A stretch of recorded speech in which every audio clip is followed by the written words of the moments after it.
Expect the worst and you'll never be disappointed. Pas kalian baca atau dengar judul dari video ini, pasti kalian nanya, kok kita malah disuruh expect sesuatu yang buruk sih? Atau kok kita bisa sih dengan kita expect sesuatu yang buruk malah ngejauhin kita dari kecewa? Hai, aku Audi dan di video kali ini aku akan jelasin gimana hal ini bisa terjadi. Tahun 2022 adalah tahun roller coaster buat aku, terkhususnya di pertengahan tahun. Saat itu aku ikuti berbagai ujian untuk masuk perguruan tinggi. Itu sama sekali nggak mudah. Dari proses belajarnya, deg-degannya, ujiannya, dan juga pengumumannya. Nunggu pengumuman tuh kayak deg-degannya baru lari berkilo-kilometer jauhnya. Tangan dingin, khawatir dengan apa yang bakal muncul nanti. Saat pengumuman SBMPTN, SNMPTN, aku berekspektasi kalau aku tuh bakal bisa tembus di situ. Toh sebelumnya, udah ada kakak kelas aku yang masuk ke jurusan dan univ yang sama dengan yang aku daftar. Dan saat itu aku udah belajar sekuat tenaga biar bisa masuk ke kampus yang aku inginkan. Tapi ternyata saat itu aku gagal. Saat itu tentunya aku kecewa, sedih, dan hopeless juga. Aku berpikir ternyata dengan perjuangan yang aku kasih itu belum cukup. Aku kecewa sama diri aku sendiri dan keadaan.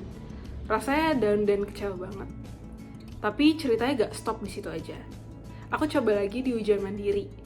Saat itu aku ikut 4 ujian di berbagai PTN. Di saat itu aku udah prepare the worst. Setelah beberapa kali tertolak sebelumnya, di seleksi mandiri ini aku nggak taruh ekspektasi yang lebih. Aku percaya bahwa aku udah ngelakuin yang terbaik dari yang aku bisa, dan untuk hasilnya aku cuma bisa berserah. Aku juga udah prepare PTS kalau memang bukan rezeki aku di PTN. Sampai pada waktu pengumuman, rasanya masih sama. Deg-degan, tangan dingin, dan khawatir juga. Tapi kali ini aku udah siap dengan apapun yang akan keluar nanti. Dan aku akhirnya keterima di 3 dari 4 universitas yang aku daftarkan. Tentu rasanya saat itu tuh unbelievable banget. Saat itu aku udah menyiapkan ekspektasi terburuk aku, yaitu gak keterima. Dan aku juga udah siap jika hal itu emang terjadi. Aku juga udah menyiapkan backup plan ya, yaitu PTS. Dari kejadian ini, aku belajar bahwa expect the worst adalah sesuatu yang berguna. Jika kalian selalu mengharapkan segala sesuatu berjalan sempurna, kalian mungkin akan merasa kecewa ketika kenyataan tidak sesuai dengan harapan. Dengan mengharapkan yang terburuk, atau setidaknya siap menghadapi kemungkinan rintangan atau tantangan, kalian dapat melindungi diri secara psikologis dari kekecewaan emosional akibat harapan yang tidak terpenuhi.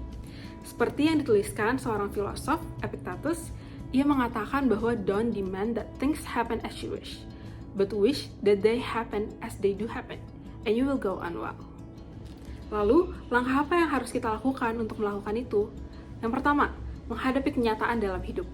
Tidak semua hal berjalan sesuai dengan rencana.